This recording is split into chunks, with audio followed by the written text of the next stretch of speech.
comes to mind when you think of America's first serial killer? A shadowy figure lurking in the dark? A madman in the woods? The truth is even stranger, and far more terrifying.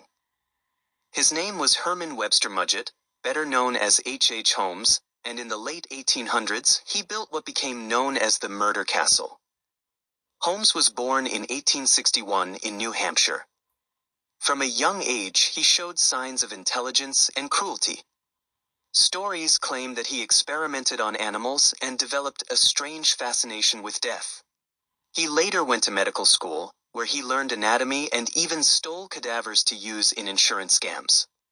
That mix of brilliance and darkness would define the rest of his life. In 1886, Holmes moved to Chicago, just as the city was preparing for the 1893 World's Fair, an event that would attract millions of visitors. He got a job at a pharmacy, and soon he took it over entirely, reportedly by tricking the elderly owner's widow into signing it away. But it wasn't the pharmacy that made Holmes infamous. It was the massive building he constructed across the street, a 3-story, block-long structure that would later be nicknamed the Murder Castle. On the outside, it looked like a normal hotel. But on the inside, it was a labyrinth designed for horror. The building had windowless rooms, staircases that led nowhere, soundproof chambers, trapdoors, secret passages, and even a crematorium. Some rooms had gas pipes so Holmes could suffocate guests at will. Others were equipped with chutes that sent bodies straight to the basement, where Holmes allegedly dissected them, stripped their skeletons, and sold them to medical schools. During the World's Fair, Chicago was flooded with visitors, and Holmes saw opportunity. He lured young women with promises of jobs at his hotel or pharmacy. Many of them were never seen again. He also targeted business partners, lovers, and even children. The exact number of victims remains a mystery. Holmes confessed to 27 murders, but some investigators believe the true number could be over 100. Holmes was a master manipulator. He juggled multiple wives at once, ran countless scams, and charmed almost everyone he met. But his greed eventually caught up with him. It wasn't the murders that brought Holmes down at first, it was fraud. He was arrested for an insurance scam after the suspicious death of his business partner, Benjamin Pitzel. Authorities soon uncovered the horrifying truth. Holmes had not only killed Pitzel but also 3 of Pitzel's children.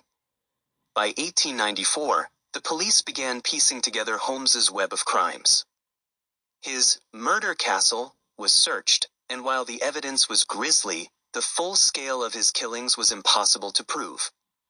In 1895, Holmes stood trial and was convicted of murder. Newspapers at the time turned him into a sensation, dubbing him the Beast of Chicago. Holmes remained eerily calm, even charming, throughout the proceedings. In fact, he admitted in court, "I was born with the devil in me. I could not help the fact that I was a murderer." He was executed by hanging in 1896. But the story didn't end there. Holmes's legend grew in the decades that followed. Some accounts exaggerated the horrors of the Murder Castle, painting it as a torture chamber with endless death traps. While not all of those stories can be verified, there's no doubt that Holmes was a ruthless killer and con artist who exploited the chaos of a booming city and the excitement of the World's Fair. Today, H.H. Holmes is remembered as America's first serial killer, a man who combined cold calculation, scientific knowledge, and pure evil to commit crimes that shocked the nation. The Murder Castle itself was torn down, but the legend of Holmes continues to haunt American history. So, was H.H. Holmes truly a madman, or was